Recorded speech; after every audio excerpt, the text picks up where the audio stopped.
이사야 29장 1절 4절 말씀 두 번째 듣는 말씀입니다. 영생의 말씀이 짐스러운가? 영생의 말씀이 짐스러운가? 하는 제목의 말씀을 듣습니다. 하나님께서 인자심으로 회개로 인도하시는데 내가 감히 하나님을 멸시할 수 있을까 하는 겁니다. 나를 영생으로 인도하시는 하나님이신데 나는 그 하나님을 감히 멸시할 수 있느냐 하는 문제입니다.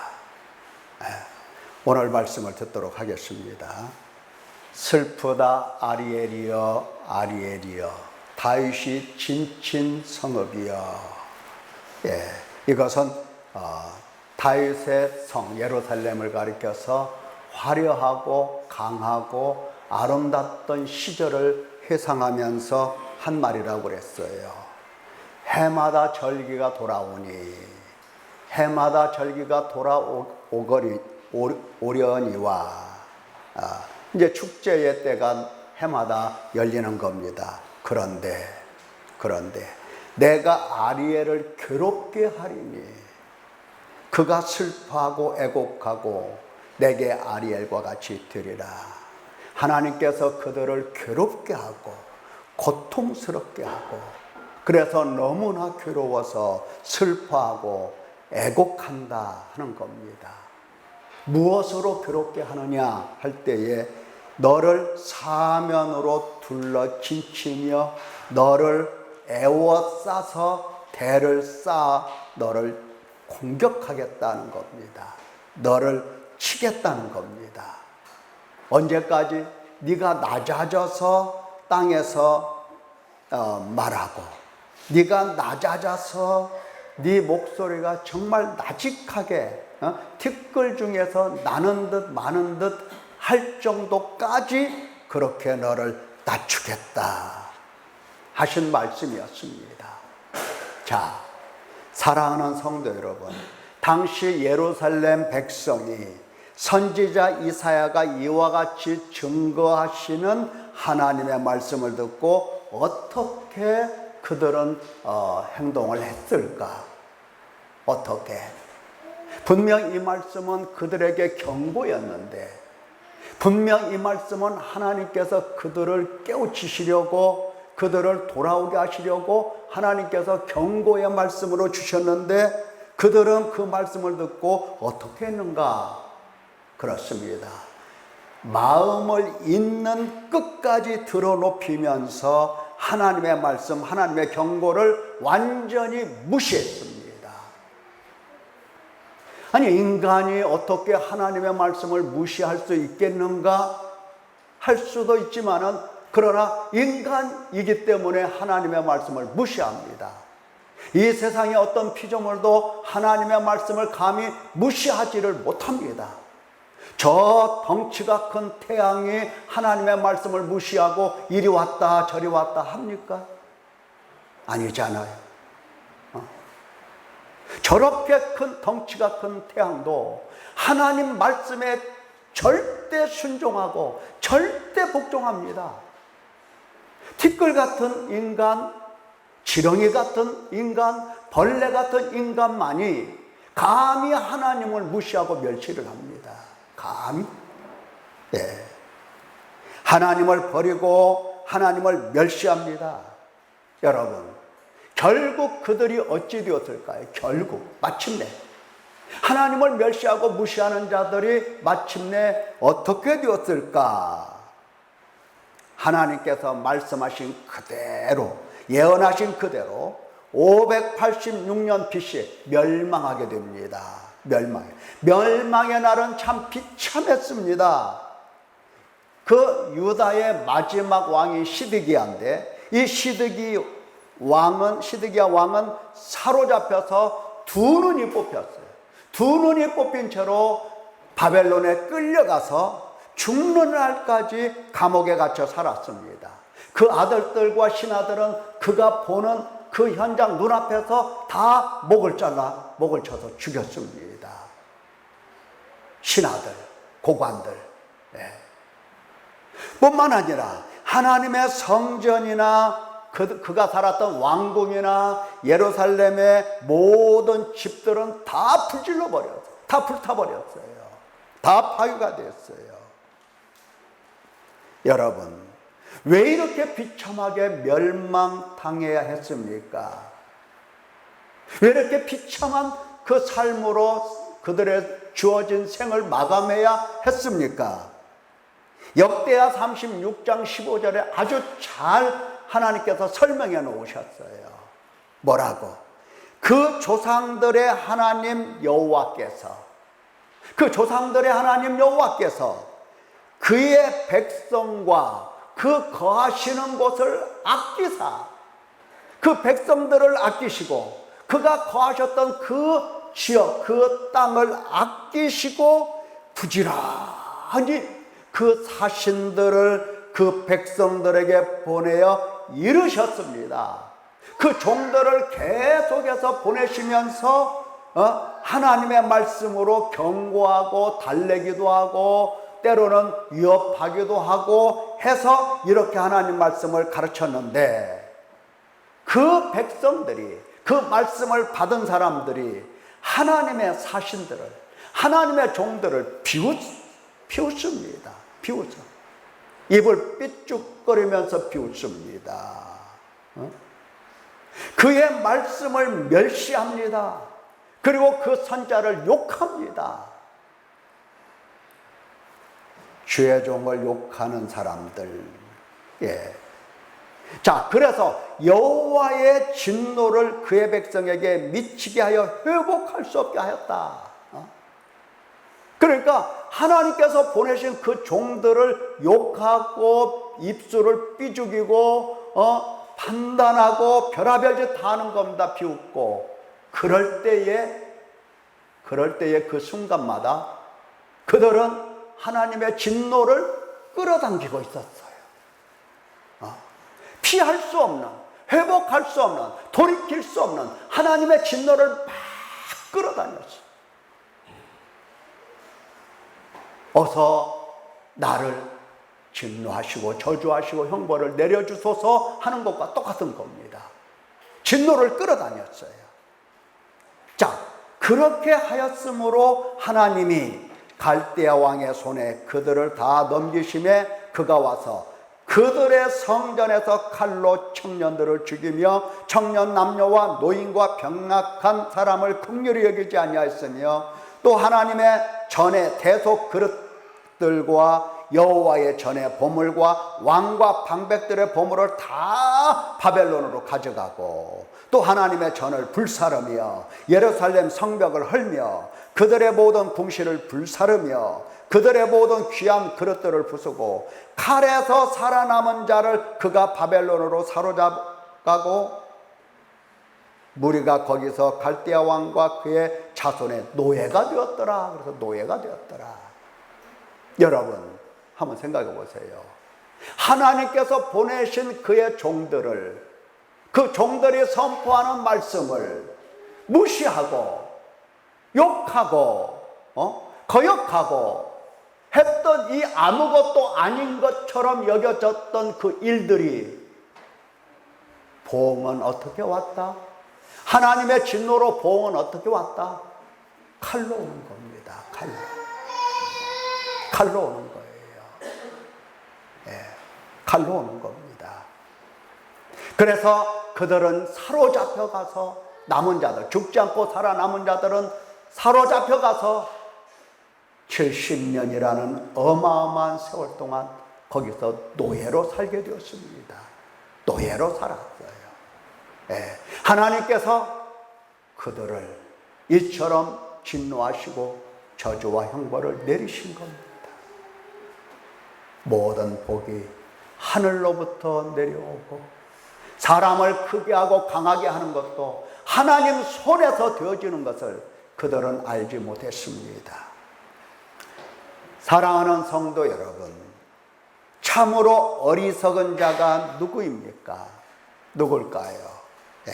하나님께서 증거하시는 하나님의 말씀, 하나님의 경고, 하나님의 책망, 하나님의 진노, 하나님의 심판, 하나님의 저주, 하나님의 형벌을 듣고 배울 때마다 무시하고 농담으로 여기는 사람들, 이게 참 어리석은 사람입니다. 어리석은 사람이에요. 얼마나 어리석은 사람입니까? 그러니까 어리석은 사람은 앞으로 어리석을 거다 이게 아니고, 어리석은 사람은 지금 어리석게 살아가고 있는 겁니다. 어리석은 사람들은 얼굴에 어리석다고 써여 있어요. 참 어리석다, 그게 쓰여 있어요. 참으로 어리석고 무지한 사람들은 줄곧 하나님의 구원의 복된 말씀까지도 다 농담으로 여기고 무시합니다. 하나님 말씀을 무시하는 것은 하나님을 멸시하는 것이요, 하나님을 비방하는 것입니다. 그러니까 하나님의 원수 중에 원수입니다. 큰 원수예요. 하나님께서 원수들을 그냥 두실 수 없으시죠. 결국 멸망하고 패망하는 것입니다. 그러나 지혜로운 사람은 어떤 사람이겠습니까? 지혜로운 사람은 다르죠. 어리석은 사람과 다릅니다. 어떻게 다르냐? 하나님의 말씀을 듣고 마음에 찔림을 받습니다. 하나님의 말씀을 듣고 마음에 찔림을 받아요. 찔려 마음이 불편해요. 마음이 편하지가 않아요. 어떤 사람은 하나님의 말씀을 듣고 위로를 받아서 참 평안하다고 그렇게 얘기를 하는데, 진짜 하나님의 말씀을 듣기 시작을 하게 되면 마음이 불편한 겁니다. 왜? 찔리니까.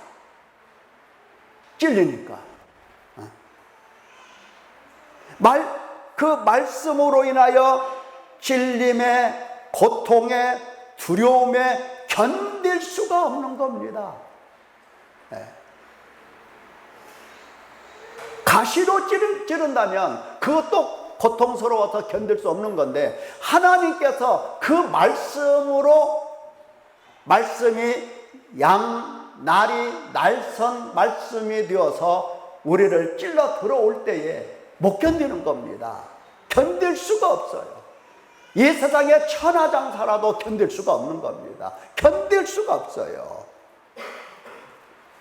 자, 하나님께서 말씀을 가르쳐 주시는 때는 아직도 은혜의 때, 구원의 날임을 알게 되는 겁니다. 하나님께서 가슴을 찔러 주시잖아요. 이거는 기회가 있다는 뜻입니다. 아직도 기회가 있다는 뜻이에요. 아직도 구원의 날이고 아직도 은혜의 때라는 뜻입니다. 그러니까 이 기회를 놓치지 않고 꼭 부여잡는 겁니다. 이게 지혜로운 사람이죠. 가슴을 치면서 탄식하면서 힘써 회개를 하는 겁니다.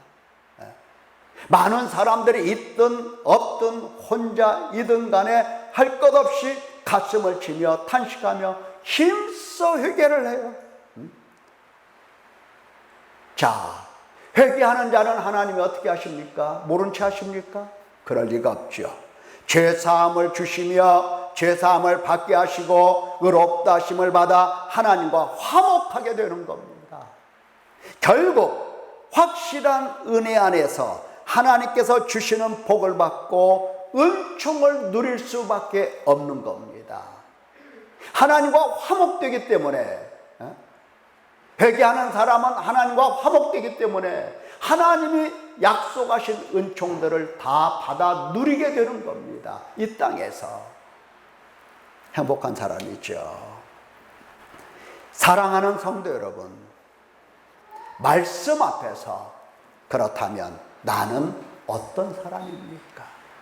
어리석은 사람입니까? 아니면 지혜로운 사람입니까? 나는 어떤 사람이냐 이 말이에요.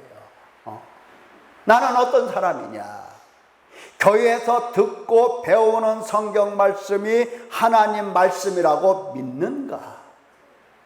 하나님 말씀을 듣고 잠잠히 되새기면서 내 생각, 내 말, 내 행동이 하나님 앞에 드러나는가? 말씀 앞에서 부끄럽고 당황스러우며 두렵고 떨리는가? 하나님 말씀이 계속 내 마음을 울리며 내 양심을 찌르고 있는가? 날이면 날마다 그 찔림이 더 심화되어 점점 더 혼과 영과 관절과 골수까지도 흔들리고 아파서 괴롭고 고통스러운가? 교만한 마음이 비로소 꺾이면서 하나님 앞에 엎드려 마침내 탄식하고 용서를 빌고 회개하는가? 슬퍼하며 애통하며 통곡하는가?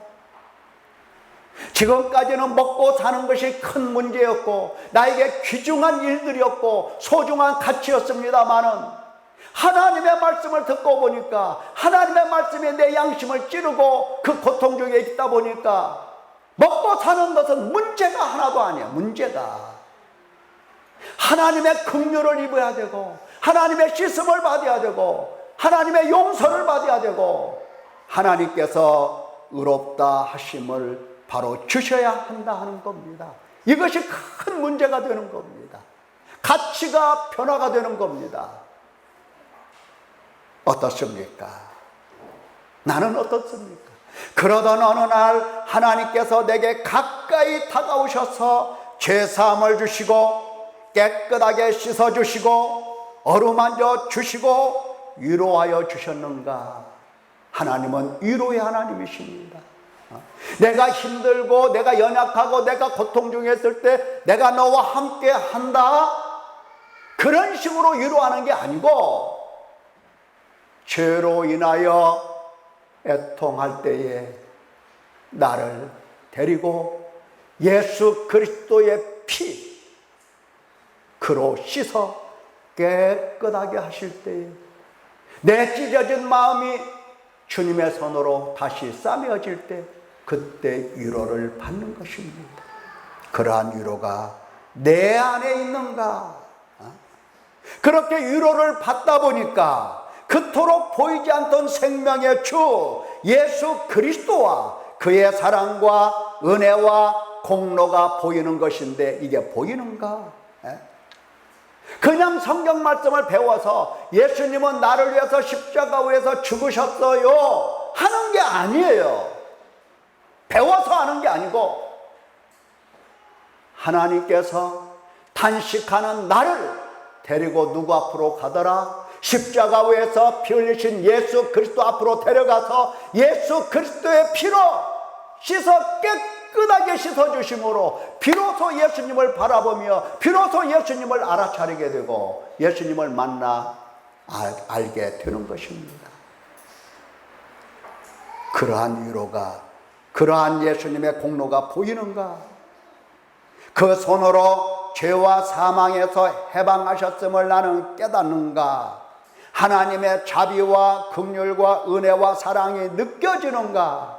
아니 어떻게 그분이 나를 씻어 깨끗하게 하시는데 그 사랑이 느껴지지 않을 수가 있겠습니까? 하나님은 보이지 아니하신다 하더라도 내 속에 있는 죄를 씻어 깨끗하게 하실 때는 우리는 하나님의 사랑을 느낄 수가 있는 겁니다. 하나님의 사랑을 깨달을 수가 있는 거예요. 나는 깨닫는가? 느끼는가? 하나님께 사랑 안에서 감사와 찬양을 드리는가? 하나님께 헌신을 다짐하고 결단하는가? 나는 이런 사람인가? 나는 이렇게 살고 있는가? 하는 겁니다. 나는 어떤 사람입니까? 나는 어떤 사람입니까? 아니면 하나님 말씀을 듣긴 듣는데 금방 돌아서서 있는가? 새까맣게 잊어버려요. 있는가? 내 마음을 살펴보니 내 안에 말씀도 없고 하나님도 없이 살고 있는 것은 아닌가? 일부러 그러는 것은 아니지만 바쁘게 살다 보니 하나님 말씀에 관심도 없고 하나님께 관심도 없고 그렇게 사는 건 아닌가? 하나님은, 예수님은 내가 아무리 바빠도 내가 아무리 큰 고통 속에 빠져 있어도 심지어 내가 생명이 끊어지는, 목숨이 끊어지는 그 순간이 와도 하나님은 잊을 수가 없는 분이십니다. 왜?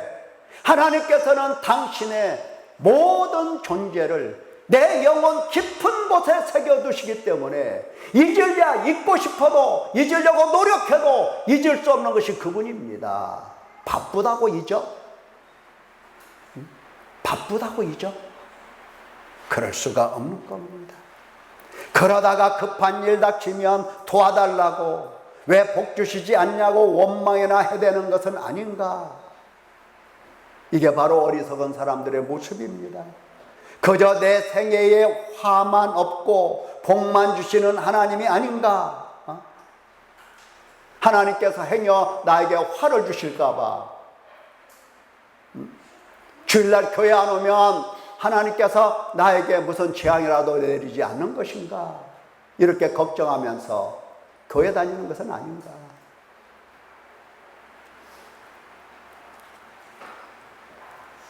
하나님 말씀을 들어도 마음이 찔리지 않고 죄가 없는 것처럼 부끄럽지도 않아. 가책도 없어. 당연히 탄식도 없고 눈물도 없고 슬퍼할 아무런 이유가 없다. 그런 건 아닌가? 그렇다면 이것이 바로 하나님을 무시하고 하나님을 멸시하며 심지어 하나님을 거짓말하는 자로 만드는 것입니다. 이게 하나님의 원수가 아니고 무엇입니까? 그게 바로 하나님의 원수예요. 하나님을 거짓말하는 자로 만들어. 하나님께 죄를 고백하지 않는 자는 하나님을 거짓말하는 자로 만든다고 해서 그 안에 하나님도 없고 하나님 말씀도 없는 거예요. 말씀이 들어오면 하나님께서 내 안에 들어와 계시면 나는 토하여 내는 겁니다. 뭐를? 내가 죄를. 죄와 하나님은 한 마음에, 한 장소에, 한 공간에 함께 있을 수가 없는 겁니다. 어떻게 죄와 하나님이 한 공간에 있어요? 하나님이 안 계시든지 죄가 없든지 둘 중에 하나예요. 죄가 있는 곳에 하나님이 안 계시든지 하나님이 계신 곳에 죄가 다 밖으로 튕겨나가든지 둘 중에 하나예요. 하나님 말씀을 들어도 마음에 찔리지 않고 죄가 없는 것처럼 부끄럽지도 않고 가책도 없고 당연히 탄식도 없고 눈물도 없고 슬퍼할 아무런 이유가 없다. 하나님의 원수입니다. 이것이 바로 하나님을 무시하고 멸시하는 거예요. 패망의 길로 걸어가는 사망의 몸입니다. 패망의 길로 걸어가는 사망의 몸이 아니고서는 이렇게 할 수가 없는 거예요. 사망으로 들어갈 사람이 아니라면 하나님을 멸시할 수가 없는 거예요. 감히 하나님의 진노와 심판과 저주와 형벌만이 기다리고 있는 불쌍한 사람입니다. 사랑하는 성도 여러분, 나는 어떤 사람이냐? 나는 어떤 사람이냐? 나는 지금까지 어떤 사람으로 살아왔느냐 하는 겁니다. 어떤 사람으로? 하나님께서 보시는 그 앞에서 지금도 하나님은 우리를 바라보고 계시고 지금도 하나님은 우리를 양육하고 계시는데 그 양육하시는 하나님 앞에서 나는 어떤 사람으로 오늘까지 살아왔느냐 하는 겁니다. 어떤 사람으로?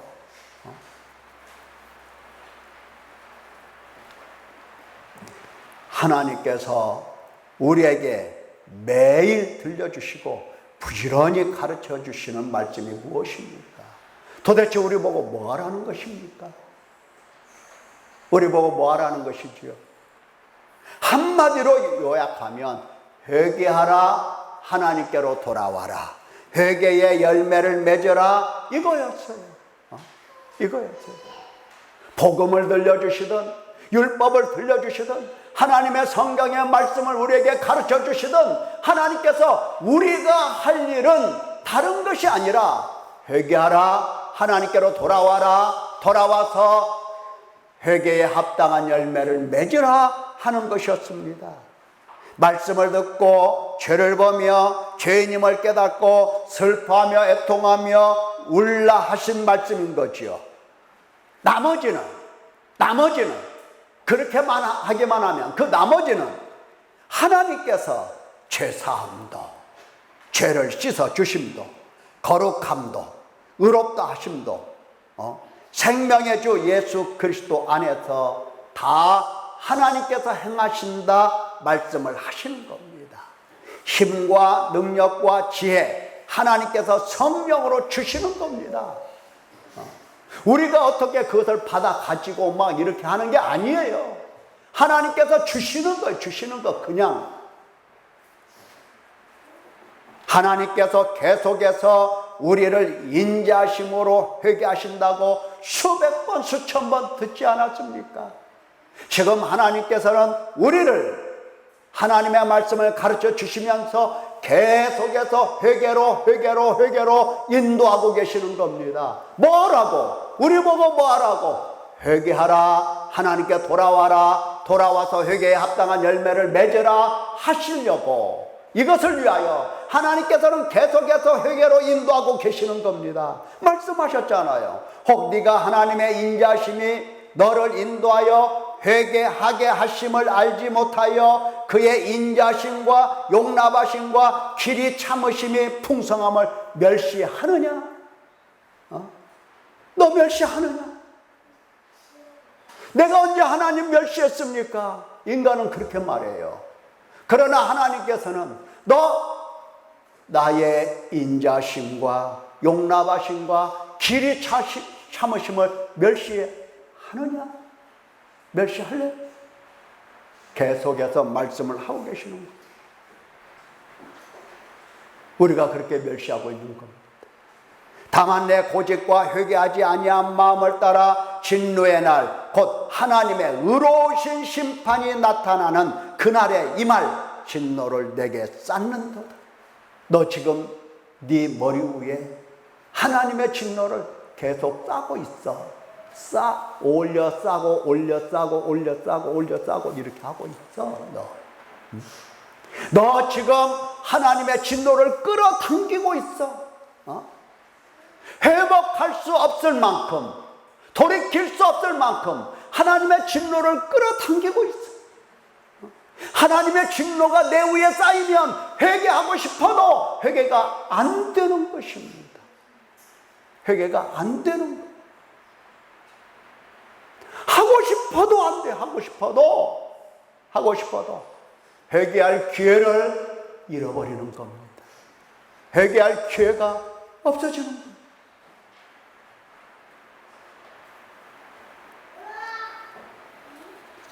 자, 우리에게 성령 하나님을 보내주심도 도대체 무엇 때문에 성령을 보내주셨습니까? 무엇 때문에? 성령 하나님 우리에게 보내주셨다는 것도 모르는 사람들 참 많아. 왜 보내주셨냐고요? 왜? 회개를 위해서 보내주셨습니다. 회개하라고. 회개하면 그분이 도와주신다고. 회개하기만 하면, 우리가 회개할 수 있는 능력이 있어서 회개하는 게 아니라 내가 회개하려고 주님의 명령을 듣고 주님의 뜻을 헤아리면서 회개와 하나님께 돌아가서 회개에 합당한 열매를 맺으려고 내 마음속에 결단하고 내가 하려고 하면 성령께서 바로 우리를 함께 하시며 도와주시게 되는 겁니다.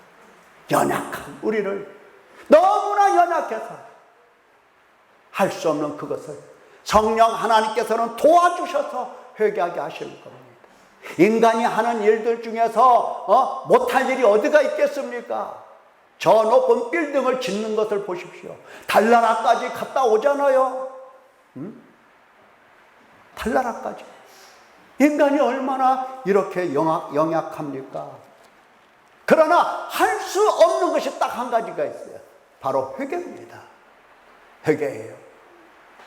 아무리 지혜로운 사람도, IQ가 높은 사람도, 공부를 많이 한 사람도 이 회개만큼은 스스로 할 수가 없어요. 그래서 하나님께서 성령을 보내주신 겁니다. 성령 안에서 회개하도록 성령을 보내주신 거예요.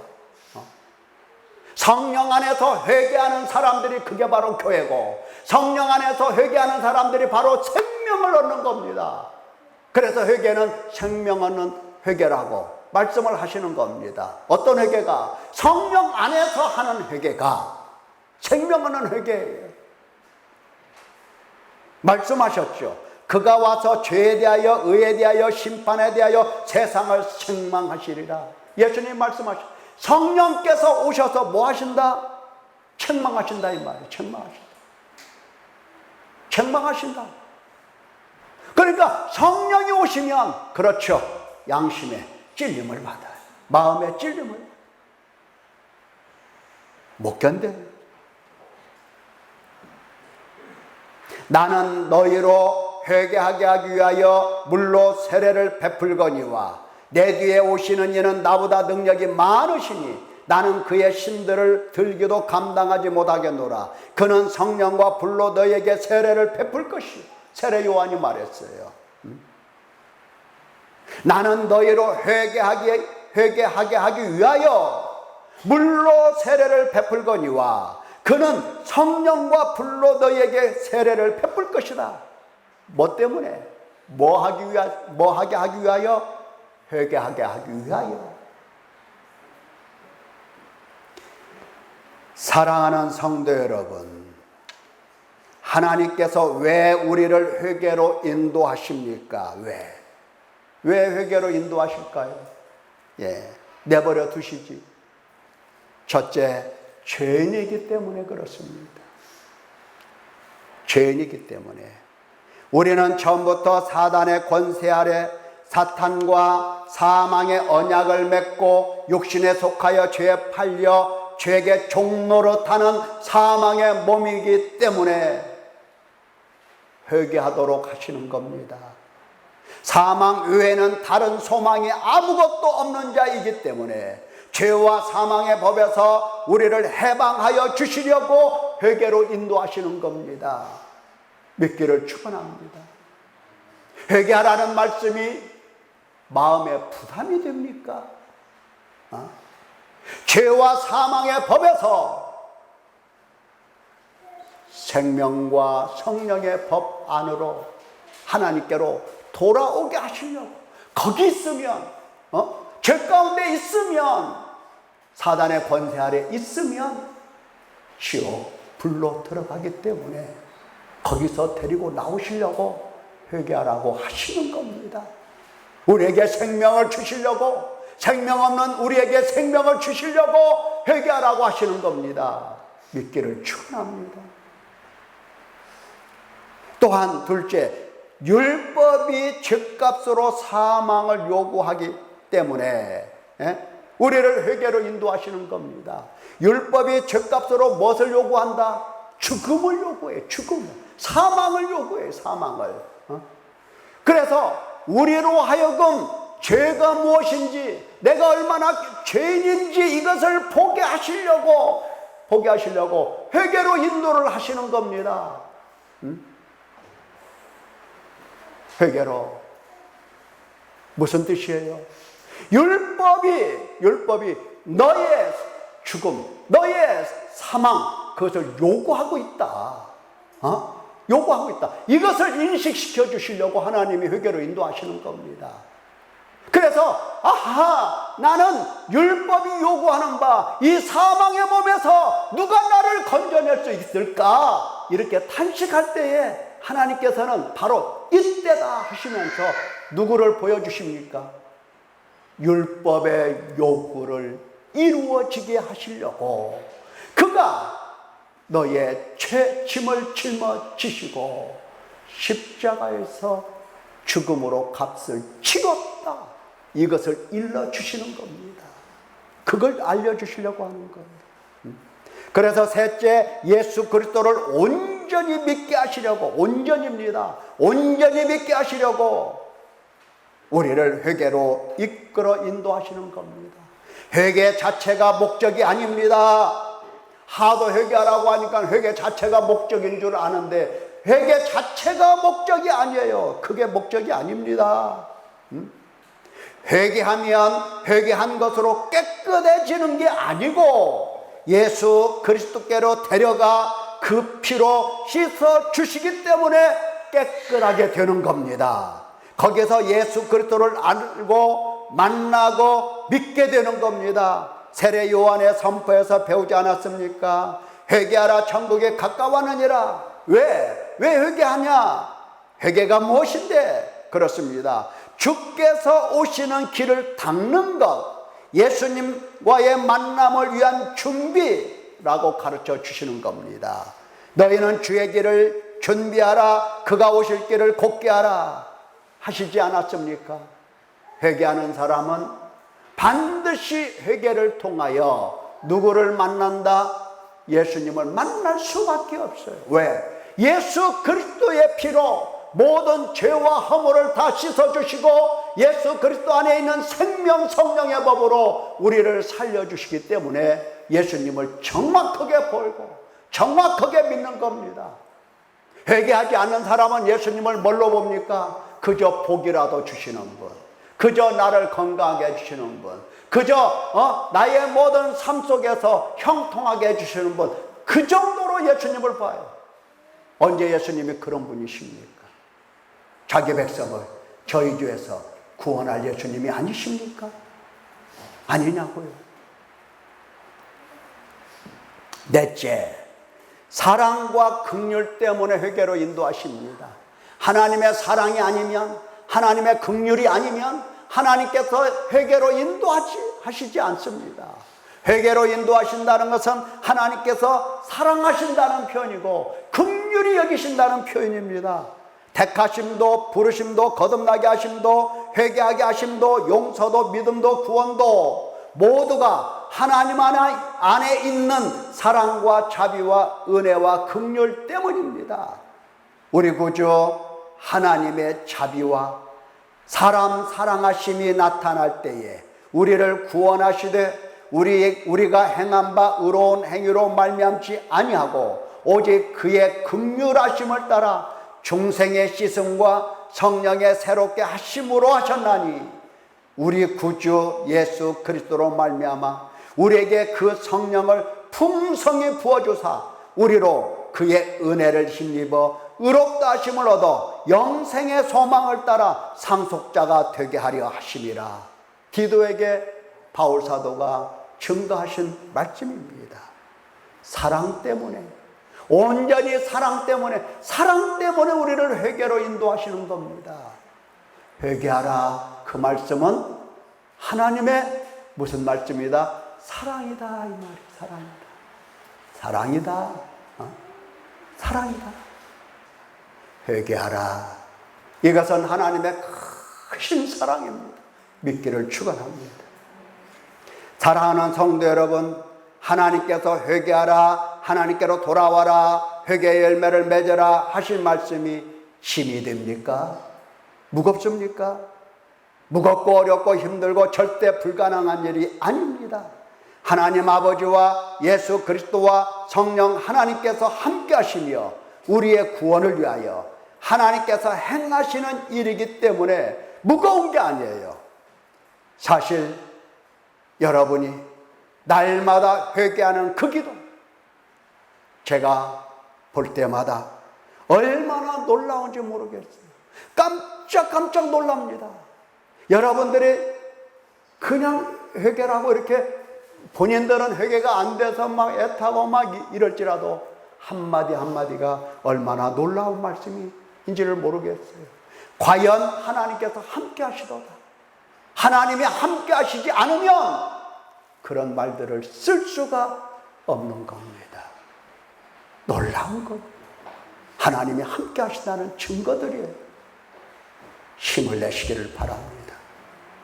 하나님이 여러분을 사랑하셔서 회개로 인도하시는 것이니 힘을 내시고 더욱더 힘써서 회개하라.